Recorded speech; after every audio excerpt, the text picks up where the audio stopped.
Here at Pondering Politics, one of the things I promise is that we would have interesting conversations with interesting people. And it's hard to top my next guest, who is a member of the House of Representatives. He is the youngest member of the United States House of Representatives. He represents Florida's 10th District. Congressman Maxwell Frost, how are you, sir? Hey, doing well. Thanks for having me on. It's good to be back. Yeah, I really appreciate it. I was hoping that the circumstances would obviously be more positive, but obviously we have the results of the election that we did. And you have a background as an activist before you became a member of Congress. So you're somebody who, you engage with your constituents, even really before they were your constituents. And you had a reputation for keeping it real. And you've done that even when you've been a member of Congress. So my question to you is, given that the outcome of the election was not what we wanted, you have Donald Trump going back to the White House, you have Republicans taking control of the United States Senate, they're going to keep control of your chamber, the House of Representatives. How are you balancing moving forward with reckoning about the truth of what happened and not glossing over it? No, I appreciate the question. I mean, I think I'm finally at the point. I don't know what stage of like election grief this is, but I'm at the point where I'm thinking solely about the future, how we prepare for these next 2 years and these next 4 years, and like how we're gonna fight and where we're gonna fight.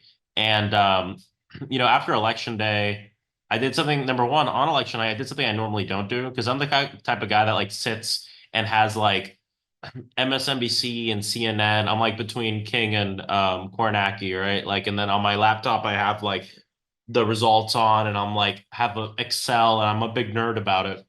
But because I'm watching all these house races and all these local races too, I went to bed early because I saw it wasn't going our way. Actually, what you want to know what really tipped me off here on how this election was going to go was the initial results from North Carolina were not as close as I thought they would be. And you might say, well, how did the results from North Carolina tell you about all the other states? The reason why is I've traveled to all these states multiple times for Kamala Harris, for the vice president. I put on a lot of miles during the campaign. And I always told folks, believe it or not, out of all those battleground states I went to, the place that had the best energy was actually North Carolina for me. Like those like Democrats there, they were like, we know we've gotten close so many times, we haven't been able to do it yet in the way we want to. We obviously, got so close with Biden. They were like out for blood, man. Like not I, real blood, I'm a but, Democrat in North Carolina, so I can Oh, empathize. I'm you're North coming. Yeah, Carolina. I live in Charlotte, right? So I'm beaming to you Yeah, from Charlotte. Yeah, and yeah, yeah. I just got to say, I think I totally understand. Looking at North Carolina as a bellwether because I mean, Mark Robinson being a genuinely unprecedentedly terrible candidate, and the fact that North Carolina really is a swing state, I was also expecting to see a better performance out of North Carolina. So I'm with you. I totally understand where you're coming from. Yeah. So and of course gotta shout out Anderson Clayton, good friend of mine who's awesome. Dude, Um, she's badass, man. I mean, oh yeah. she is. Again, you're the youngest member of the United States House of Representatives. I think she is the youngest party chair in the history of this country, and she is bringing the fire to the state. She's bringing the fire, running a great operation. She's amazing, and I know she wants to continue to be in her role to help Dems in North Carolina. And then my hope is after that she runs for office and starts, writing laws and stuff. But that's a future thing. But when I saw North Carolina not going the way it was supposed to, I was like, oh, well, my kind of assumptions that I built from traveling and all this are a little incorrect, and I wasn't feeling good. So I went to bed, woke up, saw the results, stayed in bed for hours and hours, like crying and doom scrolling and a combination of those two. And then I got up, hung out with some friends, got some coffee, and started thinking, okay, what's next? And I hear this from a lot of people who have been married for a long time. Sometimes love is a feeling, and that's when it's easiest. And a lot of times love is a choice. And I've been feeling the same way about hope. Honestly, even in 2016, even though the day after was horrible, the days right after that, I had a lot of hope. Right, there's a lot of people organizing, the women's march, all this stuff was going on. I was feeling hope, but this time, um, I haven't felt hope. Uh, really since election day in a big way, like little places here and there. But I'm choosing hope. I'm actively choosing to be hopeful in this moment. Why? Well, number one, we don't have a choice. Like this is gonna happen, and we have a lot of work to do. We have to resist and revolt and make sure are reducing the harm, but then also fighting to build political power. So in 2 years, we take the House, and in 4 years, we take back the presidency. And I'm not going to sugarcoat it for people. These next 2 years and then 4 years are going to be very difficult. A lot of people are going to be harmed. Many will not survive, and survive will mean different things. Many people will be forced out of this country. Many people will be forced out of their homes. And we could see upticks in gun violence and just different things like that. And so it's going to be real, but our job is to reduce that harm on our people, to fight like never before, to show people that this guy lied to you. He said he was going to change the system. He said he was going to make more government more efficient for you, but it was never about changing the system for you or making the government more efficient for you. It was about doing those things for him and his billionaire friends. And all you got to do is look at his cabinet. This is one of the richest cabinets in the history of this country. As of now, he's not done yet, too. As of now, worth over $340 billion. Yeah, and so much of that is just from Elon Musk effectively being our shadow Exactly. prime minister. And you know, obviously you made a passing reference to the Department of Government Efficiency. You went viral for your response to that. I do want to talk to you about that. But before I do, you know, you're using the rhetoric of an activist, and I appreciate that, the fact that it's a choice. You know, we don't have the luxury of resting on our laurels. You, especially as an elected member of Congress, you know, your job is to go in there and do legislative combat with these MAGA Republicans to try to check their worst excesses and to the extent that it's even possible to get something productive done. Yeah. You know, you were seated in 2023, of course, during the Biden administration. So this will be your first bite of the Trump administration within the belly of the beast. And I'm curious, obviously you were an activist during the Trump administration, but what do you think is going to be different between, you know, somebody who was involved in politics but held no formal power during Trump, and now you have formal power, you have a seat at the table? Do you think it's going to be a radically different experience? What's the difference between Maxwell Frost then versus the Maxwell Yeah. Frost now? I'd say Maxwell Frost, a lot of similarities, but obviously now being in Congress, I am in a different place where I'm still going to be organizing, but in this space. And that's what I always tell people is, and I think part of it is we live in such a celebrity culture in this country that we tend to idolize politicians and make them out to be celebrities. And I think part of that is people are inspired and excited, which I think is great, and I never want to tamper that down. But the other part of it is I always tell my organizers back at home, like I'm not on the top, right? And I'm not, on top of you in terms of organizing. We organize in different places. And I think it's important we have good people everywhere. So I organize in Congress. And I always tell people, especially my friends that are organizers, I'm like, it's so crazy because during my election, during my primary, some of my opponents would say, well, he's just an organizer. And then I get to Congress, and I remember, sometimes I'll just people watch on the House floor, and I'm like sitting in the back, and you watch people, and literally the House floor, it's like a little organizing fishbowl. You can literally sit in the gallery and watch it. You see all these people scurrying around with their papers and their things. They're going to other members and saying, "Hey, can you vote on this bill? This is how it's going to help my people. Can you come to this press conference? Can you come do this? Can you do that? Blah blah blah blah." It's all organizing.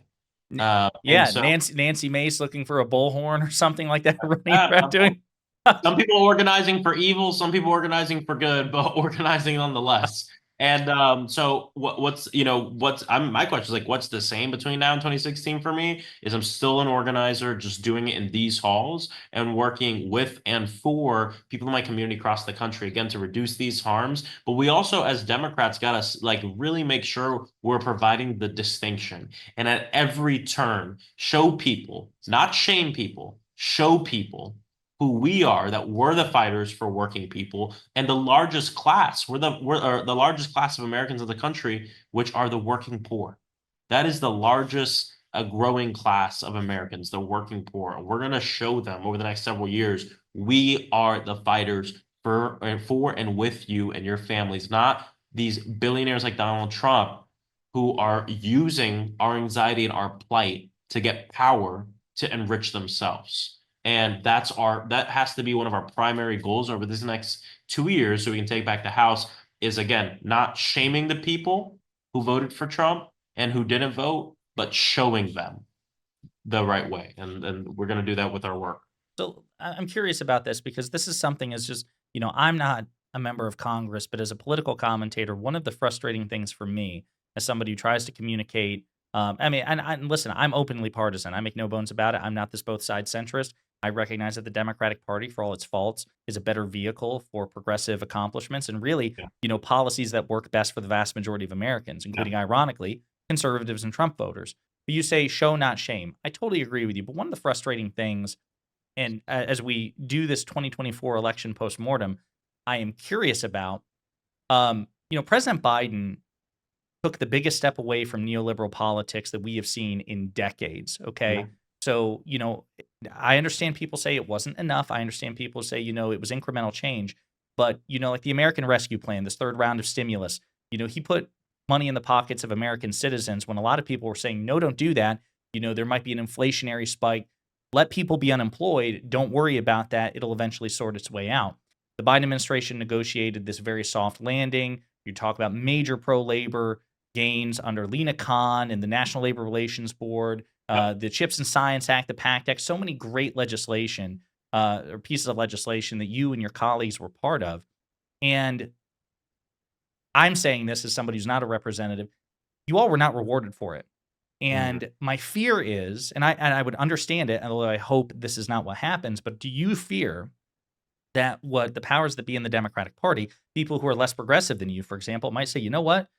Biden just got his ass kicked after doing what progressives say that he should have done, or at least going further in that direction. So now we need to hew more to the right. We need to Yeah. hew more to the establishment. Can you talk about that? Because that's a debate that's going on right now. Yeah, and I really appreciate you bringing this up. I have two things. The first one is, yes, I mean, President Biden is the most progressive president in modern history, and I would say in my lifetime, of course, and in many people's lifetime. But part of this is doing the things, and then the other part of this is, like I said, showing is both doing and then also being able to communicate in an effective way to people what's going on. And I think that's a really important thing to know. Now, I'm not saying, I think we could have done a better job of getting that message out. And here's the thing. We weren't we weren't rewarded as much as we wanted to be. But take a look at this. We have what we've done in the House Democratic Caucus, I think is very impressive. Now, this isn't, I know some people say, well, this is copium. You're in the minority, 2 times in a row. Very slim. And I want people to remember, think about big red wave years nationally and look at where we're at now. This president, Donald Trump, won the popular vote. In any other year, when a Republican wins a popular vote like that, we're not talking 1 or 2 seats gained or a lot. We're talking like 40. We're talking like 50. And we have now slimmed the Republican majority even more. And so that shows me that in the districts, members who voted on these same pieces of legislation and stuff that the president did were able to effectively communicate those wins to their constituents and get reelected. And it's why a very large percentage of our frontliners, many of them moderate, many of them progressive, came back with higher margins than they got last year in a year where there was a rightward bend in many districts around this entire country. And a So global anti-incumbency, sentiment across the exactly. planet. So I mean, to me, when you look at the total, I mean, for me, a very lazy walk away would be Biden did progressive things. Democrats lost. It means progressive things are bad. That's a very lazy analysis. And I would say a more insightful, nuanced analysis when you look at all these numbers and the totality of the circumstances is, though, because of those policies, we were actually able to honestly prevent this from being a lot worse. And a lot of numbers show us that had we not, I'm of the opinion personally, and some people disagree with me, that if Kamala Harris was not the nominee, it would have been a hell of a lot worse. And a lot of polls that people did that are not coming out before this happened showed that to be true. So I think we have to keep this all in mind. The second thing I want to tell you, though, that I think is really important here is I think Donald Trump effectively made this race, and maybe I'm giving him too much credit. Maybe just it's because of the totality of the circumstances. But I think there's a large amount of Americans that went into that voting booth and saw this as a referendum on the economy and a referendum on how they feel about how things are right now. Because by the numbers, like you said, we kind of stuck the landing on bouncing back from this pandemic. But the problem here is this, because the pandemic brought us to such a low point and stuff was so bad, I think for a bit, people forgot how bad things were before the pandemic. Yeah, Before one of the the things to your pandemic. point, I really want to hammer this home because Yeah. I'm so glad you're talking about this. One of the frustrating things I kept hearing from Trump in his campaign was, "Are you better off now than you were 4 years ago?" I'm like, "Yeah, Yeah, and four I was years like, ago was no, man. 2020. 20, Yeah, yeah, we're hell not yeah, friends. we're better off." No, yeah, sure. I love that you brought this up because I felt like a lot of Dems weren't hitting hard on this. Like I tried every time I could to be like, he's asking me if I'm better 4 years ago. 4 years ago, we were locked in our homes. There was a global pandemic, and you were telling people to put bleach in their arms. Like, no, things were horrible 4 years ago. But but that was such a low. And I think people forgot that our normal that we were used to before the pandemic still had massive amounts of wealth inequality, still had healthcare not as a human right, and people dying year after year after year. Kids dying due to gun violence, right? Like our country was not in a great place before the pandemic. And I think the pandemic was such a shock that a lot of people forgot that. And now that we're kind of back at that place that we were at before the pandemic, I think people are like, wait, this sucks. Like 60% of the country still lives paycheck to paycheck. A lot of many folks still don't have health care and dying because they're underinsured. And then the answer here is you're right. We still have a lot of work to do. And I think a lot of folks have attributed that to President Biden, I would say, be it unfairly. And so there's a lot of work to do, but I think a lot of folks are recognizing that the status quo before the pandemic is not is bad for working people. And so we have a lot of work to do. And I think, like you said, I think a lot of this has to do with our party really embracing neoliberalism, especially post 2000. And these type of economic policies and way of thinking about policy really tends to just benefit well-to-do folks and not show working people. And like I said, the largest growing class, the working poor, that were willing to shake up this place to deliver for you. And people see that. I would say it's a lie, but people see that in Donald Trump. And I think that's part of the reason he won. One of the many frustrating things about this is, that guy is going to take credit for all the Oh shit that yeah. you and Biden and the Democrats did as those bridges are being built and roads are being paved and broadband is connected and The negotiations for the 10 medications yes, here don't hit till mid next year. right, exactly. And I should also say, because I had to fact check somebody on this recently, the Inflation Reduction Act doesn't even folks, it's not just that Biden and the Democrats, allowed Medicare to negotiate prescription drug prices for just 10. There are 10 at first, and then there's going to be another 10 Yep. and 15 and so forth. Yeah. So he's going to take credit for all of that. And so, you're still in the minority. Are you planning on being, I don't know if assignments have come out, are you going to be on the Oversight Committee? Has that been determined yet? We haven't got our new assignments, but I assume I'll be retained on oversight committee, and that's going to be such an important committee, because here's the thing, and we're in the middle. There's a race going on for top dem on that, and something I've been telling folks is think about it this way: we know that I think the primary reason we lost this race really has to do with the economy, and there is going to be no greater opportunity in the House of Representatives than to highlight how much of a bullshitter liar Donald Trump is to working people than on House Oversight. Why?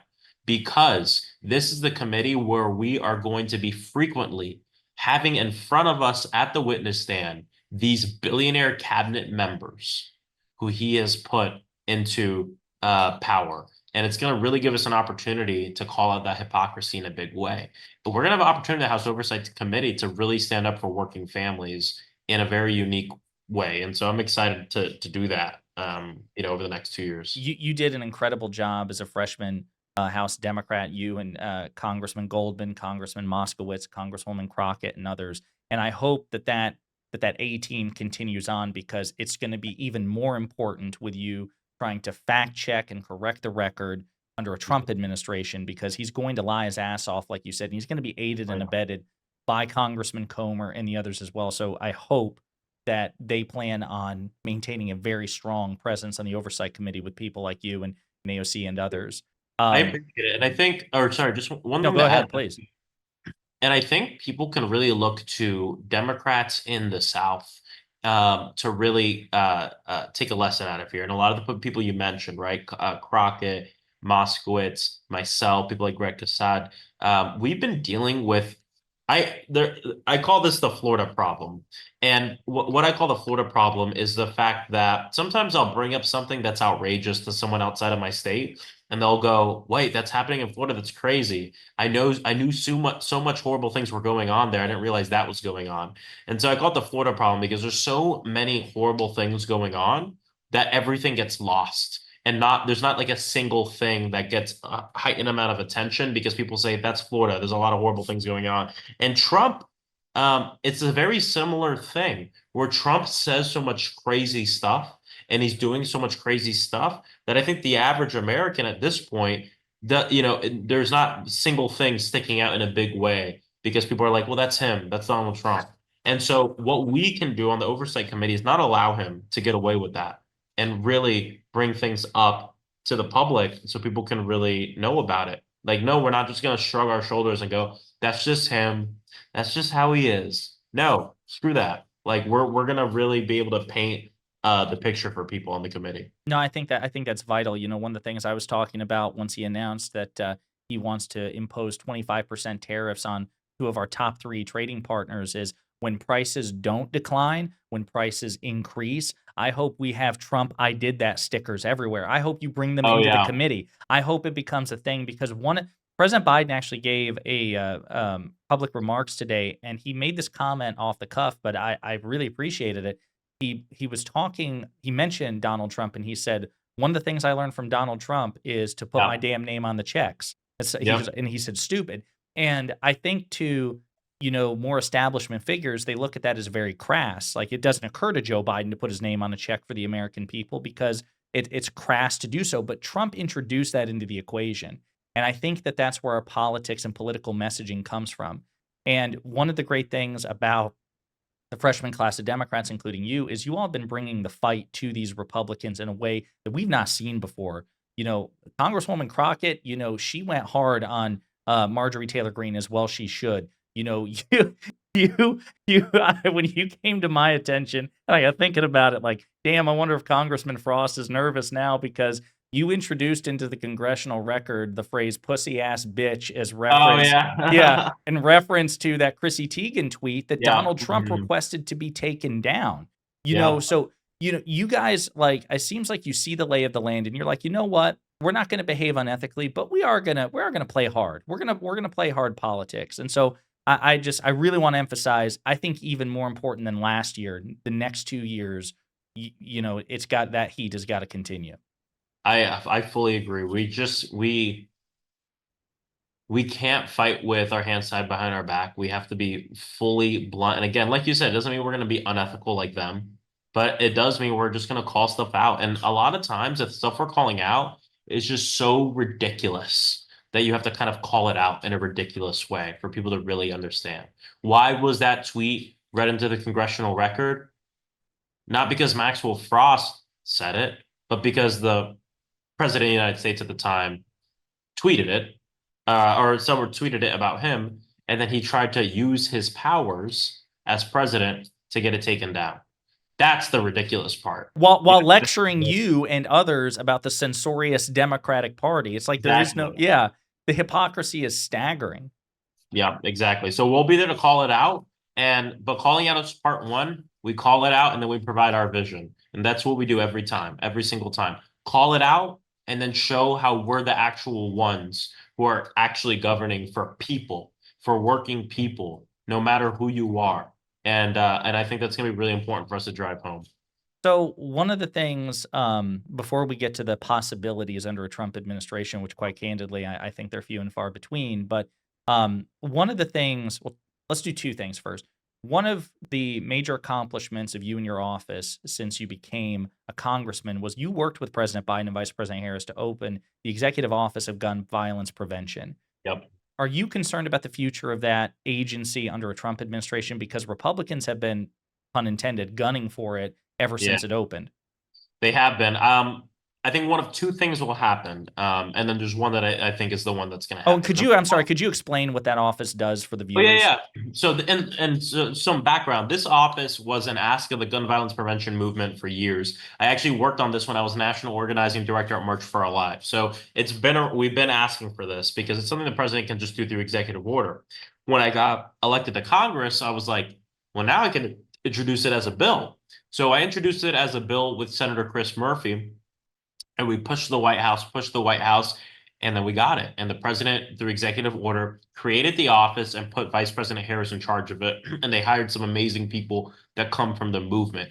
Now, you might be asking, what the hell does an office do? Like, how's it going to help us save lives? They've helped speed up the implementation of the Bipartisan Safer Communities Act, which is the first gun violence prevention legislation passed in 30 years. So they helped get hundreds of millions of dollars for community groups to help end gun violence, to mental health resources nationwide, and then also to work with the DOJ and ATF to prosecute these guys who are out there fueling the black market and secondary market of guns.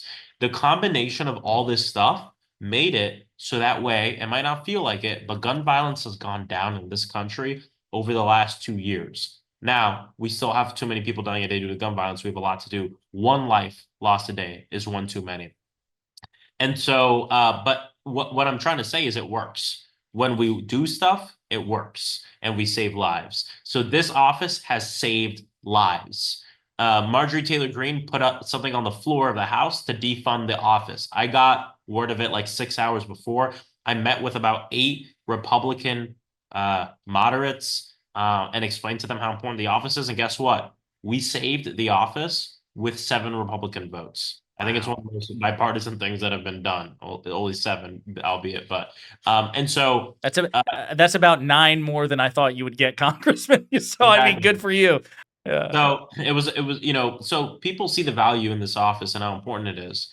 Trump will do one of two things. One, he will fill it with NRA puppets and gun lobby puppets, and they will weaponize the office to actually push against gun violence prevention legislation and utilize the money that way.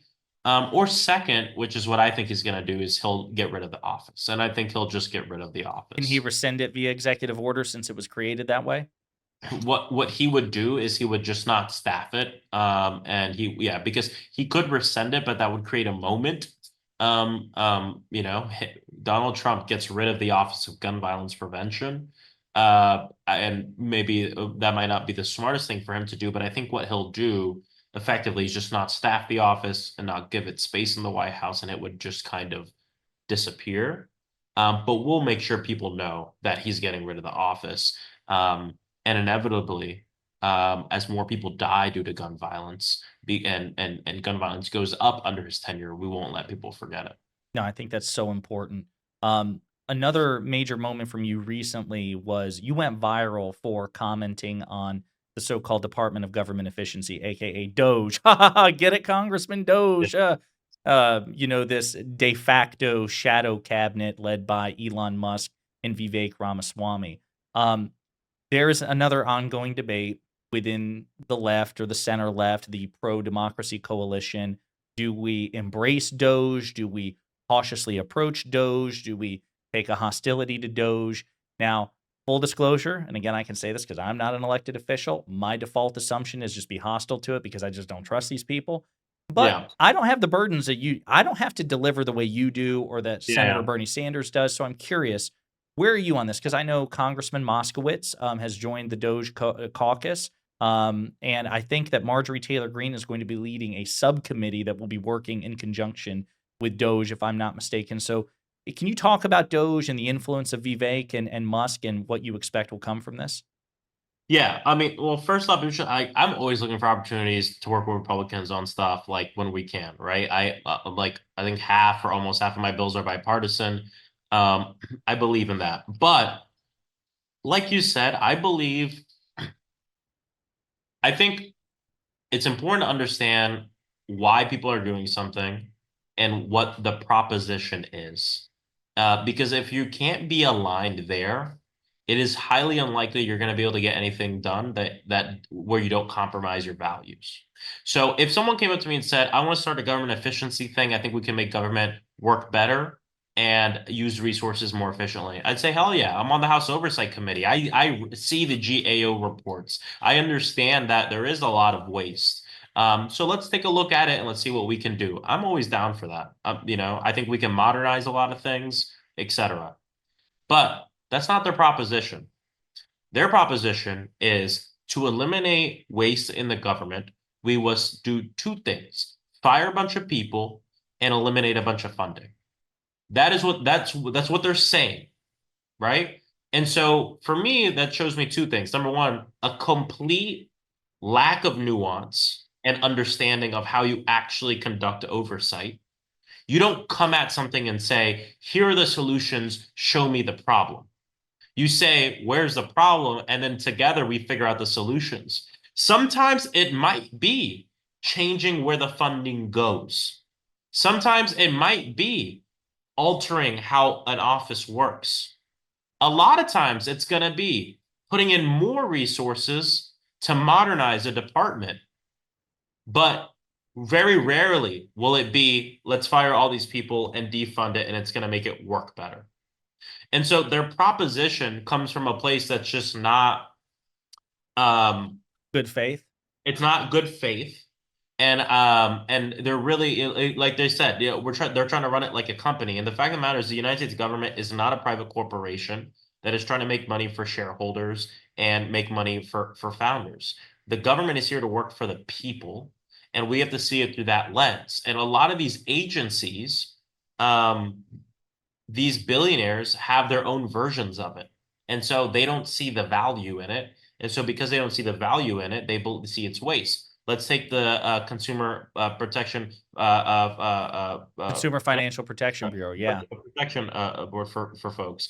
This is one of the only recourses consumers and working people have for grievances, and so we can have justice in the market. People like Vivek and Elon Musk have their own version of that that they finance, right? We as working people don't have that. That is ours. Our taxpayer money goes to that so we can be protected. This is an agency that costs less than $1 billion a year and has brought us back over $20 billion for working families and working people. It's actually one of the most efficient agencies in terms of the money we get back. But they see it as waste. Why? Because to them it's wasteful because they have their own. They don't need the government doing that. It hurts the bottom line. So the proposition is not good faith. I do think they want to cut spending and cut all this to just help themselves. And so I hesitate to like join the caucus or anything like that because I just don't think it's going to be in a good place. But we'll see. Look, they're talking about defense spending. I have a bipartisan bill on oversight for defense spending that passed the House unanimously as part of an amendment in the NDAA. So like I'm all about looking at this stuff, but you got to come at it from a real place. And I just think it's funny that we have two unelected billionaires complaining about unelected bureaucrats. So we'll see how it goes, but I'm not engaging on that right now. No, listen, I appreciate it. I think that to the extent it's possible, we have to have like I don't mind Senator Sanders, for example, saying, "Listen, I'll work with Elon Musk." He's basically saying, "I'm going to call Musk's bluff. If you want to cut Yeah, spending, I'm going to put legislation on the floor, and I'm going to make you put your votes and your money where your mouths are." I totally appreciate that, but I yeah, also like the skepticism that you're evincing because, quite frankly, it's deserved. Elon Musk has talked about deleting the Consumer Financial Protection Bureau. Vivek has talked about. He tweeted. He's like, President Biden is providing government subsidies to Elon Musk's competitors, which there's nothing unlawful about that as long as the legislation approves it. And he says, DOGE should take a look at that. And I'm like, how more blatantly corrupt can you get? You want to choke off valid subsidies to the competitors of a guy who's co-heading this agency. So I really appreciate your skepticism, and I hope people continue to take that posture. Um, there's this question about labor, Congressman, because I think a former colleague of yours, is it Lori Chavez de Remer, Yeah. has been nominated to be labor secretary. And I've heard some people say, because relatively speaking, she does have a pro labor record. For a Republican, it's pretty good. There are worse candidates Trump could have appointed to this position. But I've seen some people in my space, the political commentary space, say this is proof that Donald Trump is turning the page on labor. He's going to be a pro labor president. If you agree, you can let me know, but I'd like to know your full thoughts on this. How do you feel that Donald Trump's positions and his policy on labor will be moving forward? I disagree that he's going to be a pro-labor president, but I do believe that Donald Trump is he's good at lying to people, and he's good at he's obviously good at politics, obviously. And so I think what he's trying to do is he's found an issue that he can talk a big game on, get a lot of results out of it, and then do nothing about it and kind of still be okay. And I think, when Sean Fain spoke at the RNC, or not Sean Fain, Sean O'Brien. Brian, when Sean O'Brien spoke at the RNC, he got obviously a lot of flack. And I disagree with what he did, but I understand why he did it, you know. But I want to give you an example here that all Donald Trump had to do was take a few meetings, give a speaking slot, and just with a few things, saying a few of the right things and doing a few of the right things, he was able to neutralize one of the largest unions in this country from supporting either candidate. So he didn't do a lot, but damn, he got a lot. And I think what he has found is that in labor, there's an opportunity for him to say things and do a few things and get a lot of things politically without actually doing them. Because if he actually wanted to show Sean O'Brien that he was a pro-labor president, like he's done on many pieces of legislation in the last 2 years while not being president, he could have picked up the phone and gotten 50 co-sponsors to the PRO Act. But he knows he doesn't need to do that because he believes that with some labor leaders, he can talk a big game, give them an appointment for DOL, which is I'm not going to say that's not nothing, but it's not actual policy. So let's see. But I think he's found an issue where he can infiltrate and hit the Democrats a little bit on their own thing. And again, talk, do a few things, and get a lot in return. And so let's see. I think it's a whole political thing. I don't think we're going to see any of this stuff happen. I really appreciate your candor on that because, again, somebody who's not an elected official, so I'm saying it, you don't have to. I was so frustrated by the lack of support from the Teamsters, executive level, the Sean O'Brien, because I'm like, President Biden saved the Teamsters pensions with funding from the American Rescue Plan, which was opposed by every elected Republican. So quite literally, if not for the Democrats, the pensions wouldn't have been supported. Now, I'm not to say that means it's a blank check where you have to swear political fealty to the Democrats, but I'm thinking to myself, it's transactional. So if they save your pensions when Republicans would have screwed you over, I would have assumed there would be, more of that transactional relationship. But again, I really appreciate that you're not, okay, Lori Chavez de Remer, okay, great labor secretary for a Republican. Therefore, we can whitewash Donald Trump's history on labor, which is atrocious. Yeah, it's atrocious, and let's see what he does. Right? Why are people feeling encouraged because of her nomination? Because she's on the PRO Act, and because she's hasn't been as hostile to labor. So let's see what happens with the PRO Act, because Donald Trump with 50 calls can get 50 Republican co-sponsors. He has a lot of power in the Republican conference. He shut down bills. All he has to do is make a few calls, and that bill could move a lot further in the House of Representatives. But I don't think he's he's not serious about it. And I think again, I think where Sean O'Brien's coming from is I think his thought, and I agree with this part of it is, well, look, if we can gain some ground in the Republican Party, that's something we should think about because labor shouldn't just be a Democratic issue. It should just be a Democratic and Republican issue that both parties are fighting each other to earn their support. And I respect that from an organizing perspective. Like, I get that. But let's take a step back. That must mean that you see a a long-term plan to make pro-labor gains in the Republican Party. And much like a lot of other things having to do with Donald Trump, they will also die with or when he leaves with the presidency. It will leave. I don't think he's going to do anything, and this talk I think will just fizzle away and not live within the Republican Party after he leaves. Like many other things having to do with him. Everyone's worried about this rightward lean we've seen. I do think a big reason why we lost also has to do with him specifically as well. So either way. Yeah, so I guess the way I'd want to end this, I'm curious. He hasn't even been inaugurated yet. It's 119th Congress that we're about to head into, right? 119. Yes. It's not been seated yet. I'm curious, what do you expect for the first 2 years out of this Congress? Because as you say, here's the burden of being. I would argue, I don't think it's all Congress people. I think it's the Democrats. I think that you all have a unique burden that Republicans simply don't share.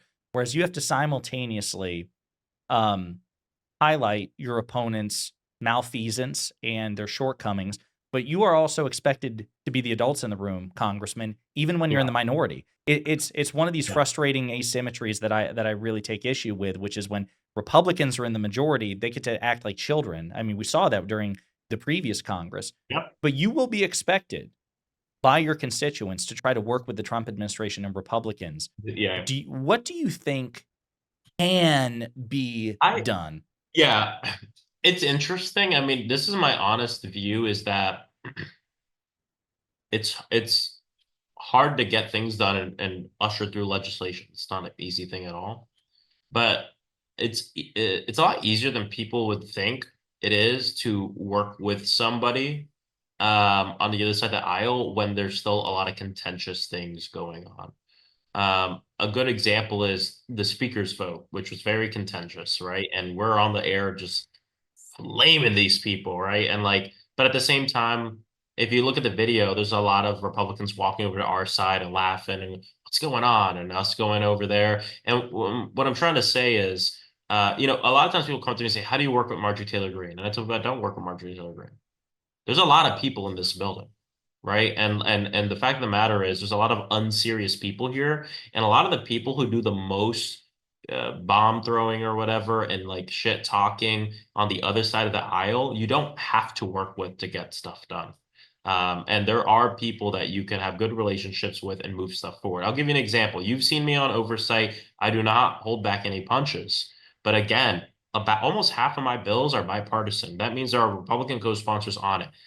Two pieces of my legislation have moved forward in the House, right? And passed from the House floor as part of bigger packages. And so you can do both things. You don't have to pick, what you're gonna do. We can hold Trump accountable. We can tell the truth and call out the BS while actually getting stuff done. Now, I'm gonna be clear. The stuff we get done isn't going to be Medicare for all. It's not going to be the bold transformational change we need, but there might be some opportunities to move forward on very specific issues. And a lot of it will be us kind of seeing what the appetite is. I mean, the First Step Act was passed under Donald Trump. There are some good criminal justice reform stuff done there. So, I mean, we all know Donald Trump is a huge grifter. Like the dude was literally a registered Democrat at one point, or was a Democrat at one point, and he's such a grifter that he's a liar. He just wants power and he wants money and power and he's going to do whatever. But sometimes I feel like with him, he'll say something and everyone looks at each other like, wait, that's like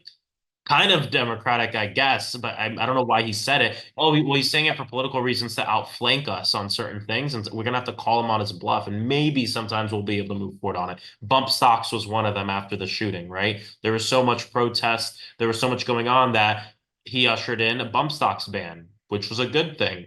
But we have to be there to call the bluff every single time, and maybe one of the times it'll actually work out.